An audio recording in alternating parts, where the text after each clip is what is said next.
Operation blue star ये वाला जिहड़ा सैशन है असीं पंजाबी विच कर रहे हैं और हुण तक असीं बरखा दत्त दे नाल और रमेश चंद्र सिंह दे नाल उन्हां दी किताब दे बारे गलबात जिहड़ी है वो सुनी है।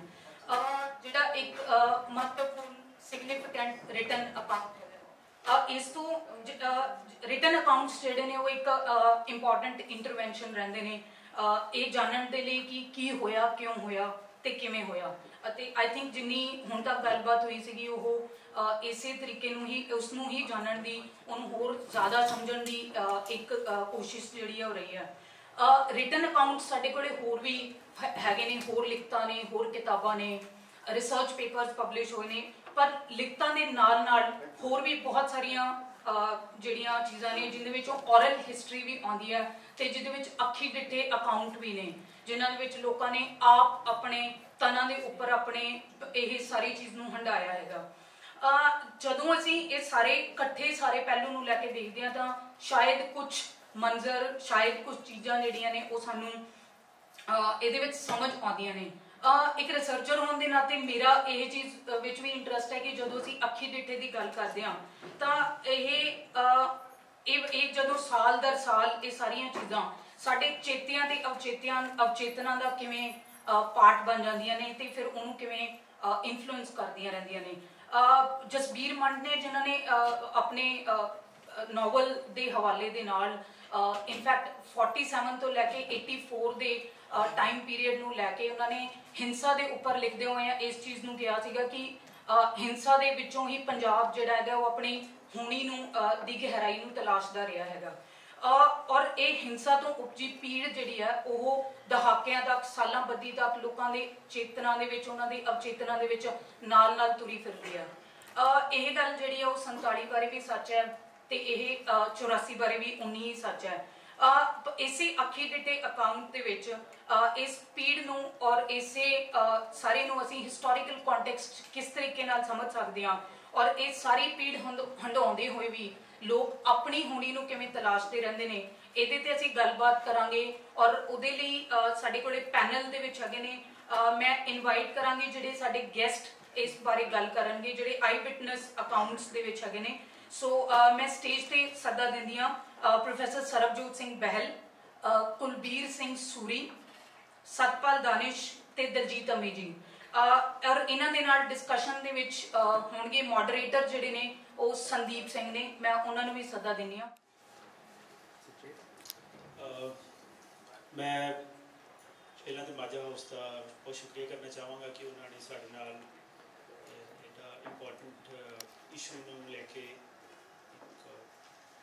संवाद रचा रहे ने ते जो साडा हुण इस वाला सैशन है उहदे विच मैं सब तो पहला बैल साहब नाल गल करांगा कि जिहड़ी तुहाडा शोभा हैगा बेसिकली आर्कीटैक्ट नूं लैके है ते दरबार साहब दे नेड़े नेड़े जिवें पहला बुंगे सीगे फिर उदों लोग बहुत कनैक्टड सीगे पर जदों 84 का ये साका नीला तारा तो बाद पहला बुंगे दे विचों लोकां दा जिहड़ा मतलब उत्थों चले जाना फिर लोगों तक जिवें सर ने भी दस्सिया कि बहुत सारे लोग जिहड़े सीगे 300 के करीब जिहड़ियां बिल्डिंगां वो डिमोलिश कीतियां गईयां जां हो गईयां ਉਹਦੇ ਨਾਲ ਜਿਹੜੀ एक गलियारा स्कीम भी बाद ਵਿੱਚ इंट्रोड्यूस की गई ਉਹਦਾ ਤੁਸੀਂ ਕਿਵੇਂ ਦੇਖਦੇ ਜੇ ਕਿ ਉਹ ਕਿਵੇਂ ਸਪੇਸ ਜਿਹੜੀ ਹੈਗੀ ਆ ਉਹ ਦਰਬਾਰ ਸਾਹਿਬ ਦੀ ਤੇ ਜਿਹੜੀ ਆਮ ਲੋਕਾਈ ਦੀ ਹੈਗੀ ਆ ਉਹ ਕਿਵੇਂ ਕੱਟੀ ਗਈ ਹੈ ਇੱਕ ਤਰ੍ਹਾਂ ਦੀ ਉਹਦੇ ਬਾਰੇ ਤੁਸੀਂ ਕੀ ਕਹੋਗੇ? ਜਿਹੜਾ ਇਹ ਬਲੂ ਸਟਾਰ ਆਪਰੇਸ਼ਨ ਹੋਇਆ ਸੀ 1984 ਦੇ ਵਿੱਚ ਉਦੋਂ ਮੈਂ हालांकि पढ़ता चंडीगढ़ से पर मैं इतने मौजूद था तो मेरा उत्थे तो उसले तो कोई आई विटनेस अकाउंट नहीं है।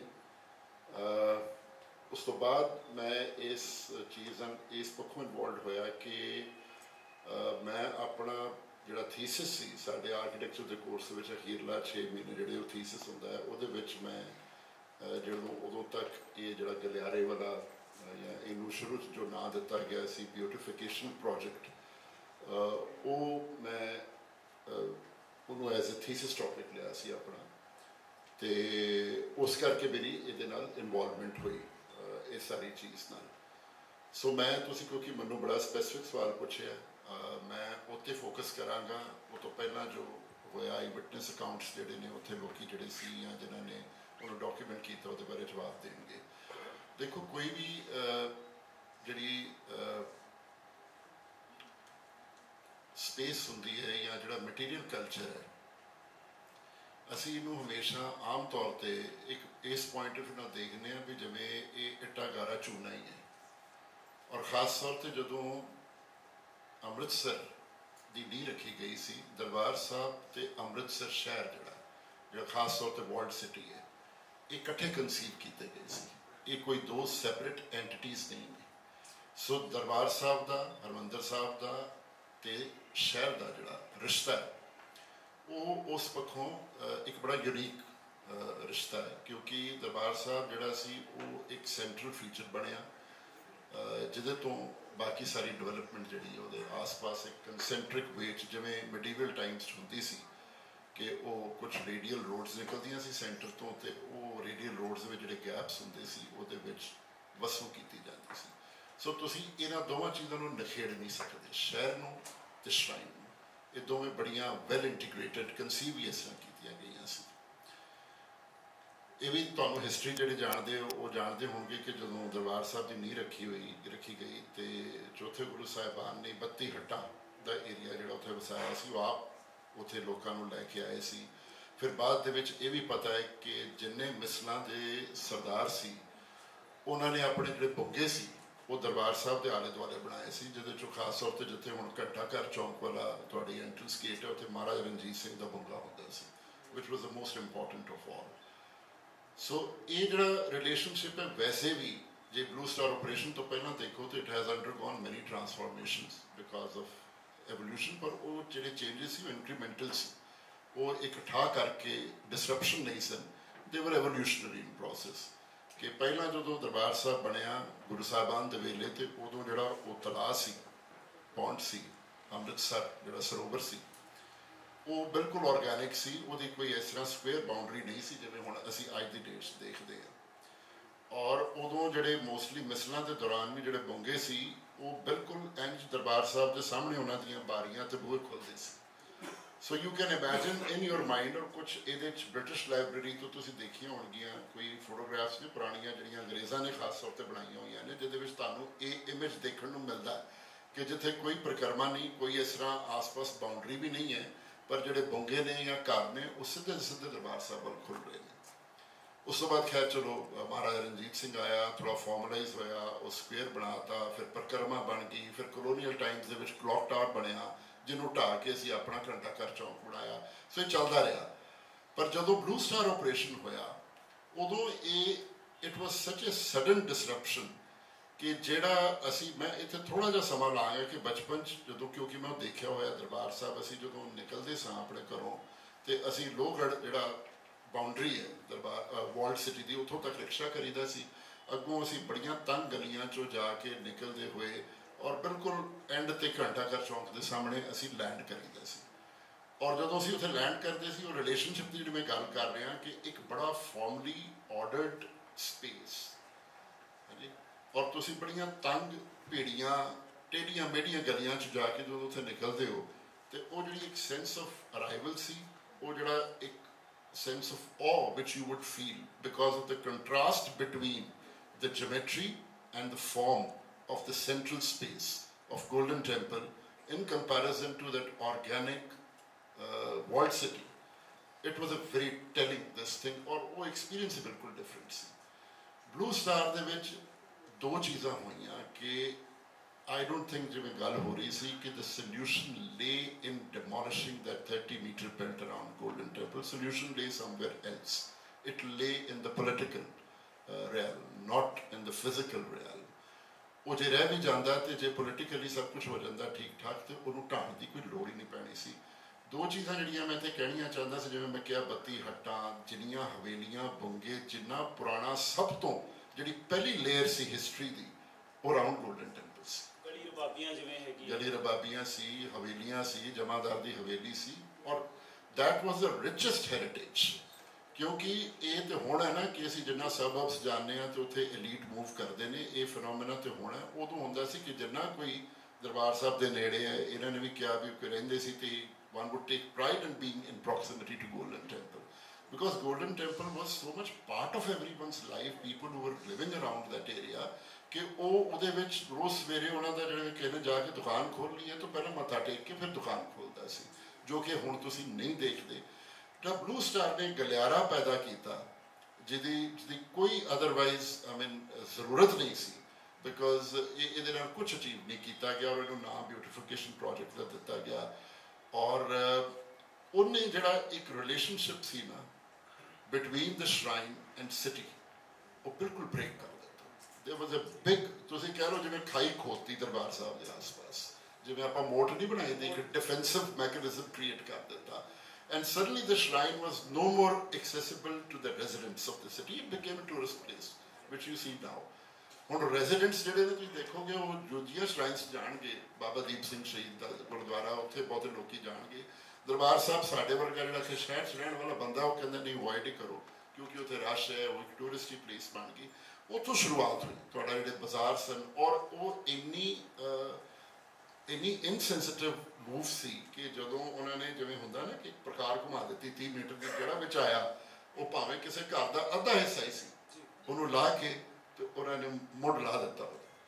सो this was the situation there at that point of time. ये तो हो गई गल सिंपली फिजिकल हैरिटेज की, टैंजिबल हैरिटेज की, पर जिहड़ा उस मटीरियल कल्चर और मैमरी कल्चर सी वो हथौड़ा सिर्फ बिल्डिंगां ते नहीं चलिया, वो साडी विरासत ते साडी इतिहास ते भी चलिया, साडी हिस्टरी ते भी चले, which we don't really absorb कि वो चीज़ जिहड़ी है की हुई। मैनूं याद है, मैं बस I finish my this thing, ये मुल्क आनंदपुरा का अज प्रोग्राम सी ते उन्होंने मैनूं 1989 चिट्ठी लिखी सी अनाउंस डे, मेरी तो उम्र 24 साल ही सी, and but somehow he prevailed upon seeing the sensitivity level towards all this, prevailed upon the government to appoint me the chairman of Amritsar rehabilitation committee, क्योंकि उदों तोड़ भन शुरू हो गई सी।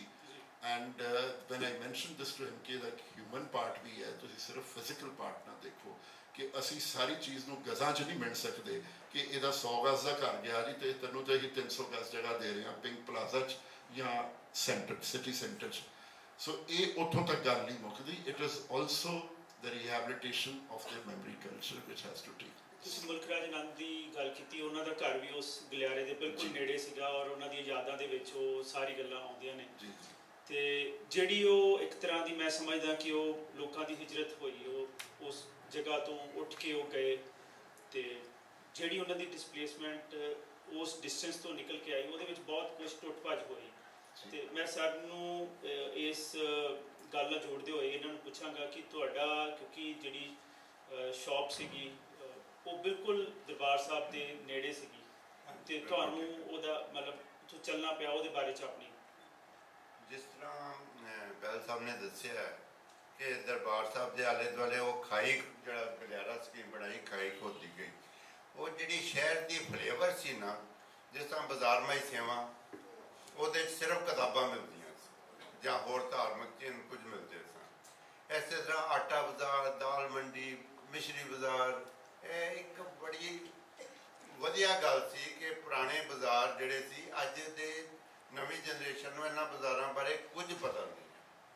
ਔਰ ਮੈਂ ਸ਼ੁਰੂ 'ਚ ਪ੍ਰੀਤਨਗਰ ਰਹਿੰਦੇ ਰਹੇ, ਪਹਿਲਾਂ ਬਚਪਨ 'ਚ ਦਰਬਾਰ ਸਾਹਿਬ ਦੇ ਨੇੜੇ ਹੀ ਪੰਜਾਬ ਸਿੰਘ ਦੀ ਗਲੀ 'ਚ ਫਾਦਰ ਸਾਡੇ ਰਹਿੰਦੇ ਰਹੇ, ਸਰਦਾਰ ਨਾਨਕ ਸਿੰਘ ਜੀ, ਤੇ ਦਰਬਾਰ ਸਾਹਿਬ ਰੋਜ਼ ਜਾਂਦੇ ਸੀ, ਉਹਨਾਂ ਨਾਲ ਅਸੀਂ ਦਰਬਾਰ ਸਾਹਿਬ ਜਾਂਦੇ ਸੀ। ਉਸ ਤੋਂ ਬਾਅਦ ਅਸੀਂ ਪ੍ਰੀਤਨਗਰ ਸ਼ਿਫਟ ਕਰ ਗਏ ਤੇ ਪ੍ਰੀਤਨਗਰ ਦੀ ਖੁੱਲੀ ਆਬੋ ਹਵਾ, ਰੱਤੀ ਹੋਰੀ ਬੈਠੇ ਆ ਸਾਡੇ ਭਤੀਜੇ ਨੇ, ਤੇ ਮਤਲਬ ਛੋਟੇ ਛੋਟੇ ਹੁੰਦੇ ਸੀ ਉਦੋਂ।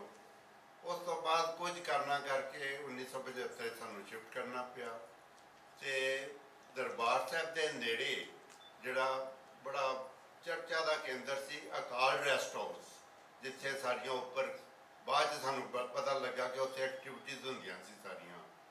ਉਹਦੇ ਥੱਲੇ ਇੱਕ ਮਾਰਕੀਟ ਬਣੀ ਸੀ, ਮਾਸਟਰ ਤਾਰਾ ਸਿੰਘ ਮਾਰਕੀਟ। ਉੱਥੇ ਬੜੀਆਂ ਅੱਛੀਆਂ ਦੁਕਾਨਾਂ ਸੀ, ਡੈਂਟਿਸਟ ਸੀ ਡਾਕਟਰ ਮਹਿੰਦਰ ਸਿੰਘ बहुत मशहूर ਅੰਮ੍ਰਿਤਸਰ ਦੇ ਡੈਂਟਿਸਟ ਸੀ। ਉਹਦੇ ਅੰਦਰ ਮੈਨੂੰ 2 ਦੁਕਾਨਾਂ ਮਿਲੀਆਂ ਕਿਉਂਕਿ ਮੈਂ ਕਿਤੇ ਕੋਈ ਆਪਣੀ ਥਾਂ ਬਣਾਉਣਾ ਚਾਹੁੰਦਾ ਸੀ। ਉੱਥੇ ਨਾਨਕ ਸਿੰਘ ਪੁਸਤਕ ਮਾਲਾ ਸਟਾਰਟ ਕੀਤੀ ਤੇ 1978 ਦੇ ਕਰੀਬ ਇਹ ਸ਼ੁਰੂ ਕੀਤਾ ਤੇ ਉਹਨੂੰ ਸੈੱਟ ਕਰਦਿਆਂ ਟਾਈਮ ਲੱਗਾ ਥੋੜਾ। ਔਰ ਮੈਨੂੰ ਇੱਕ ਗੱਲ ਦੀ ਖੁਸ਼ੀ ਹੈ ਕਿ ਉਸ ਜਗ੍ਹਾ ਤੇ ਪੰਜਾਬੀ ਦੇ ਸਰਮੌਰ ਲੇਖਕ ਮੇਰੇ ਕੋਲ ਆਉਂਦੇ ਰਹੇ, ਜਿਨ੍ਹਾਂ 'ਚੋਂ ਜਸਵੰਤ ਸਿੰਘ ਕੰਵਲ, ਗੁਰਦਿਆਲ ਸਿੰਘ ਮੜੀ ਦਾ ਦੀਵਾ, ਹੋਰ ਸਾਰੇ ਜਿੰਨੇ ਵੀ ਰਾਈਟਰ ਸੀ, ਔਰ ਯੂਨੀਵਰਸਿਟੀਜ਼ ਦੇ ਪ੍ਰੋਫੈਸਰ ਤੇ ਡਾਕਟਰ ਹਰਭਜਨ ਸਿੰਘ ਵਰਗੇ ਜਿਹੜੇ ਦਿੱਲੀ ਤੋਂ ਆਉਂਦੇ ਹੁੰਦੇ ਸੀ, ਉਹ ਜ਼ਰੂਰ ਉੱਥੋਂ ਮੇਰੇ ਕੋਲੋਂ ਹੋ ਕੇ ਜਾਂਦੇ ਸੀ। ਪਰ ਹਾਲਾਤ ਐਸੇ ਬਣੇ ਕਿ 1981 ਤੋਂ ਹੀ ਹਾਲਾਤ ਥੋੜ੍ਹੇ ਵਿਗੜਨੇ ਸ਼ੁਰੂ ਹੋ ਗਏ। ਜਦੋਂ ਲਾਲਾ ਜਗਤ ਨਾਰਾਇਣ ਹੋਰਾਂ ਦੀ ਸਤੰਬਰ 1981 ਵਿੱਚ ਉਹਨਾਂ ਦਾ ਮਰਡਰ ਹੋ ਗਿਆ, ਉਸ ਤੋਂ ਬਾਅਦ ਕੋਈ ਨਾ ਕੋਈ ਘਟਨਾ ਵਾਪਰਦੀ ਰਹੀ।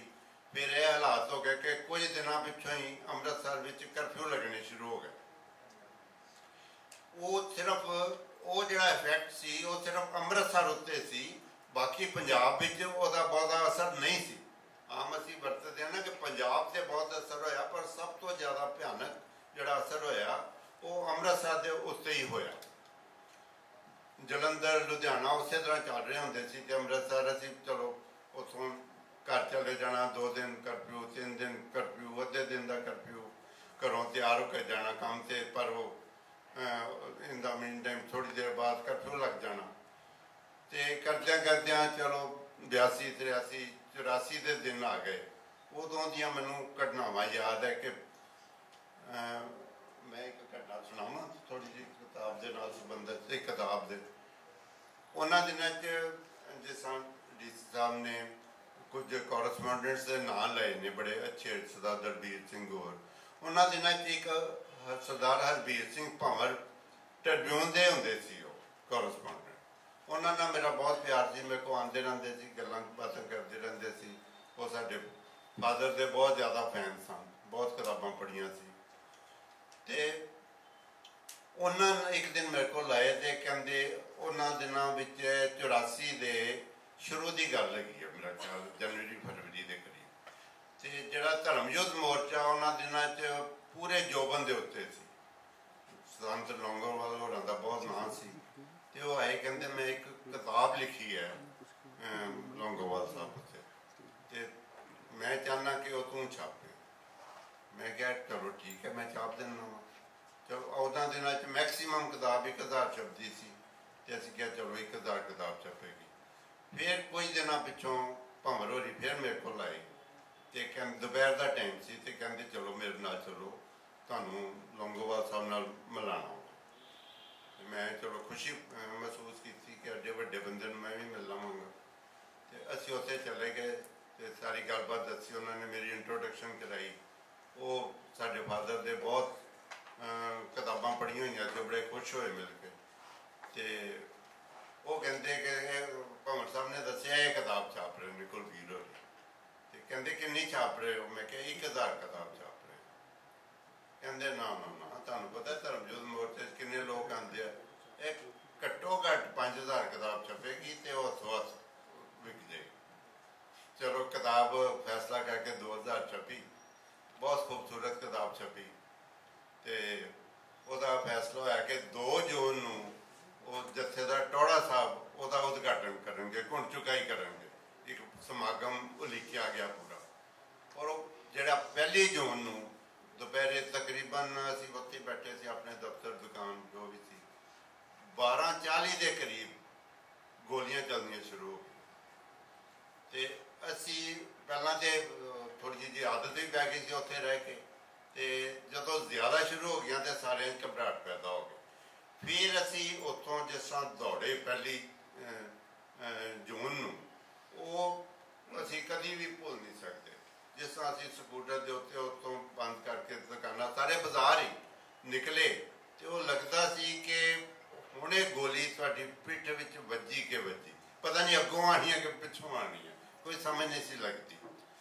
ਉਸ ਤੋਂ ਬਾਅਦ ਉਹ ਤਕਰੀਬਨ ਰਾਤੀ 8:15 ਤੱਕ ਗੋਲੀਆਂ ਚੱਲਦੀਆਂ ਰਹੀਆਂ, ਜਿਹਦੀ ਰਿਪੋਰਟ ਆਈ ਕਿ 11 ਬੰਦਿਆਂ ਦੀ ਡੈਥ ਹੋ ਗਈ ਔਰ ਕਈ ਦਰਜਨ ਜ਼ਖਮੀ ਹੋ ਗਏ। ਔਰ ਉਹਨਾਂ ਵਿੱਚ ਬਹੁਤੇ ਜਿਹੜੇ ਲੋਕ ਸਨ वो दरबार साहब के श्रद्धालु मत्था टेकन वाले सी ते वो जदों असीं याद करने ते दिल साडा अज भी कंबदा। इस दी होर बड़ियां घटनावां ने जिहड़ियां वारो वारी तुसीं ਇਹ ਤੇ ਸਰ ਨੇ ਵੀ ਜਿਵੇਂ ਅੰਮ੍ਰਿਤਸਰ ਸ਼ਹਿਰ ਦੀ ਗੱਲ ਕੀਤੀ ਤੇ ਜਿਵੇਂ ਪ੍ਰੀਤਨਗਰ ਦੇ ਵਿੱਚ ਤੁਸੀਂ ਜੇ ਤੇ ਪ੍ਰੀਤਨਗਰ 47 ਦੇ ਵਿੱਚ ਵੀ ਬਹੁਤ ਬੁਰਾ ਹਾਲ ਹੋਇਆ ਉੱਥੇ ਤੇ ਫਿਰ 84 ਦੇ ਵਿੱਚ ਜਿਵੇਂ ਸੁਮੀਤ ਜੀ ਦੇ ਨਾਲ ਘਟਨਾ ਵਾਪਰੀ ਆਪਾਂ ਜਾਣਦੇ ਹਾਂ ਤੇ ਪ੍ਰੀਤਨਗਰ ਦੇ ਲਾਗੇ ਪਿੰਡਾਂ 'ਚ ਜਦੋਂ 84 ਦਾ ਘਟਨਾਕ੍ਰਮ ਹੋ ਰਿਹਾ ਸੀਗਾ ਉਦੋਂ ਪਿੰਡਾਂ ਦੇ ਵਿੱਚ ਕੀ ਹਾਲ ਸੀਗਾ?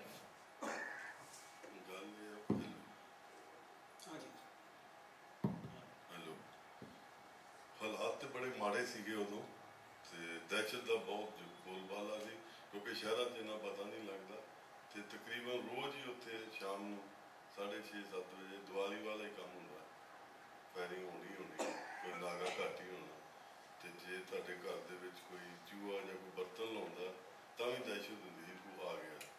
ਤੇ ਇਹ ਉੱਥੇ ਜਿਹੜੇ ਲਾਗੇ ਲੋਕ ਸਨ ਤੇ ਡੇਰਿਆਂ ਦੇ ਉੱਤੇ ਸਵੇਰੇ ਫਿਰ ਉਹਨਾਂ ਮਿਲਣਾ ਵੀ ਇੱਥੇ ਚੱਲੀ ਇੰਨੇ ਮਰ ਗਏ ਆ ਹੋ ਗਿਆ ਤੇ ਗੱਲ ਕਰਨੀ ਤੇ ਬੜੀ ਸੌਖੀ ਹੈ ਪਰ ਇਹ ਸੰਤਾਪ ਜਿਹੜਾ ਹੰਡਾਉਣਾ ਨਾ ਰੋਜ਼ ਵੇਖਣੀ ਮੌਤ ਤੇ ਇਹ ਬੜਾ ਔਖਾ ਹੈ।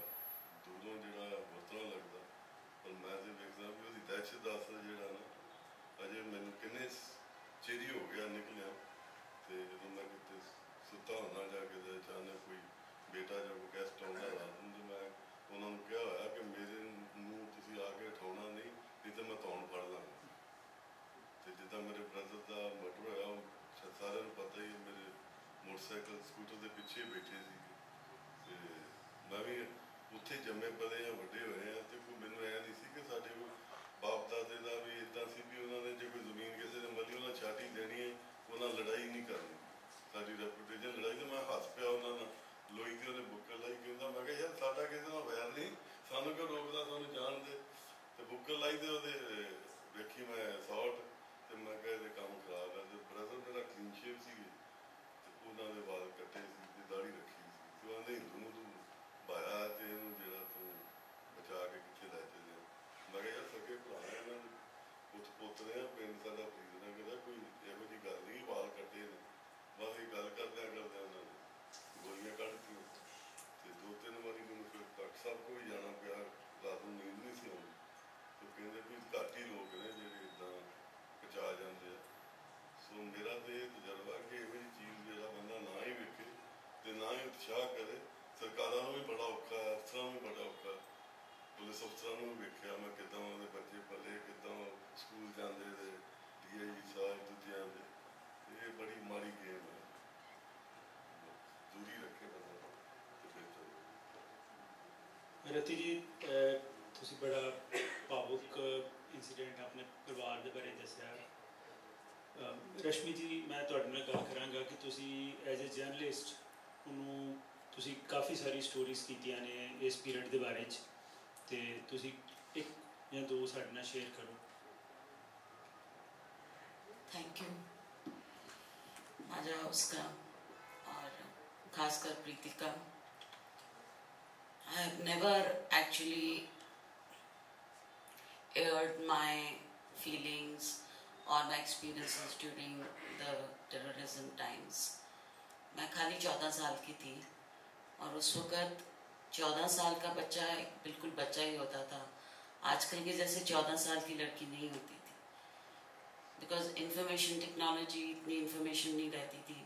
हम खेलों कूदों में लगे रहते थे तो ये सब जो माहौल था बचपन में समझ लीजिए हमारे साथ हुआ। And I will relate a few incidents which are eyewitness incidents and a few which are first-hand incidents. So इसमें है कि 14 साल के बाद मुझे ये पता चल गया कि आज अब मैं हिंदू हूँ।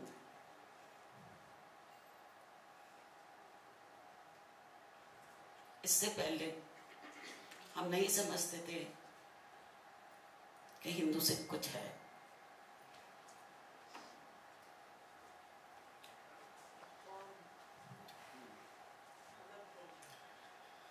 सॉरी थोड़ा सा तकलीफ थे ये। नॉट दैट मेरा कोई अपना मरा, लेकिन सभी मेरे अपने थे।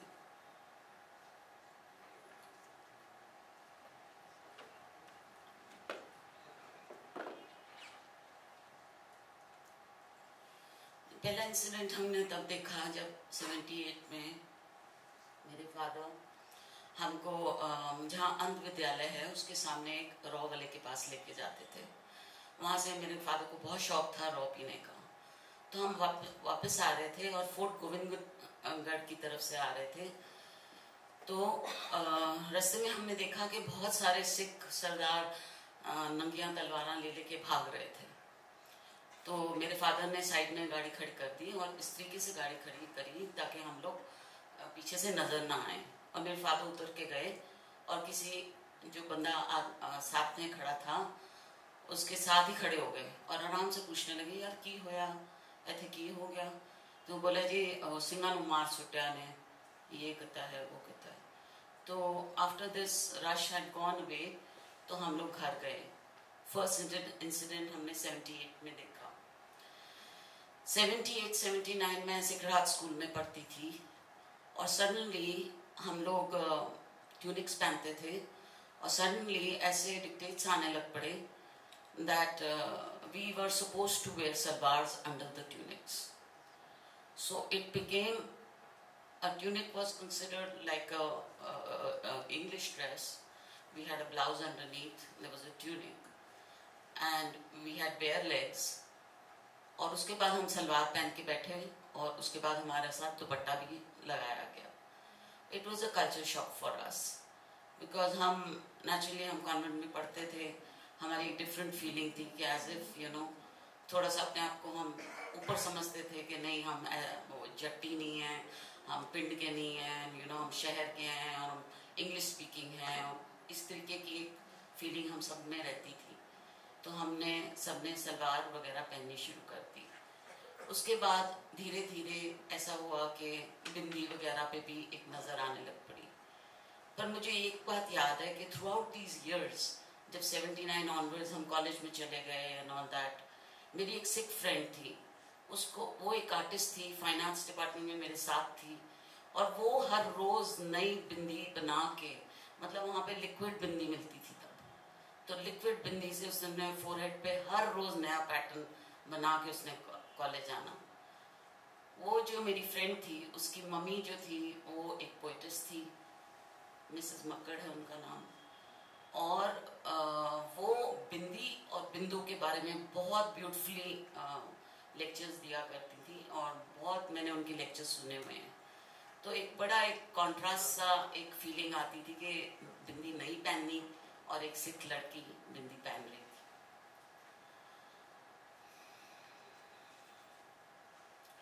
तब तक मैं टेनिस प्लेयर थी, मैं प्लेयर थी, इसलिए मैं खेलों में ज़्यादा रुचि हुई थी। तो मैं वहाँ पे टेनिस में, मेरा ब्रदर भी खेलता था, मेरी सिस्टर भी, और भी लड़कियाँ होती थी, तो हम बिल्कुल मिनी स्कर्ट्स पहनते थे जैसे कि आप विंबलडन में देखते थे, बिल्कुल you know above on the thigh. तो इस तरीके की हमारी स्कर्ट्स होती थी, तो हम खेलते थे वहाँ पे। और सडनली जो टेनिस में नई लड़कियों का भर्ती होना बंद ही हो गया तकरीबन, जब वो जो था जो इनका बॉडीगार्ड उसकी स्टैंगन पकड़ ली और इन्होंने अंधाधुंध फायरिंग करी और ये दोनों बहुत देर तक, मेरे फादर बोलते हैं, बहुत देर तक बॉडीज पड़ी रही, फिर CRPF आई और फिर बॉडीज रिमूव कर ली। This was an eye witness account of my brother and father. Again Kichlu Chowk में भी एक इसी तरीके से किलिंग हुई थी। The man had robbed a bank और वो ऐसे करके खुले, मतलब ऐसे पड़ा हुआ था और उसकी किलिंग करी थी, बैग पड़ा था पास में, उनके सामने ही किलिंग हुई थी। ये दो किलिंग्स बिल्कुल मेरे eye witness account close family. वो भागे और उन्होंने देखा कि 4 people were killed on the road and जो किलर्स थे they were very very young, they came very close to the killers. तो वो बहुत छोटे छोटे थे और मतलब मासूम दाढ़ी निकली थी थोड़ी थोड़ी जैसे होती है, यंग बच्चे, और वो भाग रहे थे। फिर उन्होंने एक स्कूटर वाले को धक्का मारा, उसका स्कूटर पकड़ा and then they run off towards SSS Chowk. तो ये आई विटनेस अकाउंट है। वो जो किलिंग हुई थी वो हुई थी DSP गुरबचन सिंह की। ਤੁਸੀਂ ਲਿਟਰੇਚਰ ਦੇ ਵਿੱਚ ਕਿਉਂਕਿ ਵਿਵਸਥਾ ਦੇ ਪੱਤਰਕਾਰੀ ਦੇ ਨਾਲ ਜੁੜੇ ਹੋਏ ਜੇ ਲਿਟਰੇਚਰ ਦੇ ਵਿੱਚ ਇਸ ਪੀਰੀਅਡ ਦੇ ਬਾਰੇ 'ਚ ਤੁਸੀਂ ਕੀ ਗੱਲ ਕਰਨਾ ਚਾਹੋਗੇ ਕਿ ਕਿਸ ਤਰ੍ਹਾਂ 84 ਜਿਹੜੀ ਹੈਗੀ ਆ ਉਹ ਇੱਕ ਗੱਲ ਜਦੋਂ ਵੀ ਆਪਾਂ 1984 ਦੇ ਤਜਰਬੇ ਬਾਰੇ ਜਦੋਂ ਵੀ ਗੱਲ ਹੁੰਦੀ ਹੈ ਤੇ ਬਹੁਤ ਸਾਰੇ ਬੰਦਿਆਂ ਨੇ ਆਪਣੀਆਂ ਗਵਾਹੀਆਂ ਵੱਖਰੇ ਵੱਖਰੇ ਰੂਪ ਦੇ ਵਿੱਚ ਲਿਖੀਆਂ ਨੇ, ਜਿਨ੍ਹਾਂ ਦੇ ਵਿੱਚੋਂ ਅਸੀਂ ਰਮੇਸ਼ਿੰਦਰ ਸਿੰਘ ਹੋਣਾ ਦੀ ਕਿਤਾਬ ਪੜ੍ਹੀ ਹੈ। ਤੇ ਪਰ ਮੈਨੂੰ ਇਹ ਲੱਗਦਾ ਕਿ ਸਾਡੇ ਕੋਲ ਬਹੁਤ ਸਾਰੀਆਂ ਹਾਲੇ ਗੱਲਾਂ ਹੋਣੀਆਂ ਬਾਕੀ ਨੇ, ਹਾਲੇ ਤੇ ਔਰਤਾਂ ਬੋਲੀਆਂ ਹੀ ਨਹੀਂ। ਤੇ ਅੱਜ ਜਦੋਂ ਅਸੀਂ ਰੋਕ ਰਹੇ ਸੀ, ਸਾਨੂੰ ਜਿਹੜਾ ਸੋਚ ਲੈਣਾ ਚਾਹੀਦਾ ਕਿ ਅਸੀਂ ਔਰਤ ਨੂੰ ਰੋਕ ਰਹੇ ਸੀ ਜਾਂ ਟਾਈਮ ਹੀ ਬਚਾ ਰਹੇ ਸੀ, ਕਿਉਂਕਿ ਸਾਰੇ ਮਰਦ ਹੀ ਇਕੱਠੇ ਹੋ ਕੇ ਰੋਕ ਰਹੇ ਸੀ।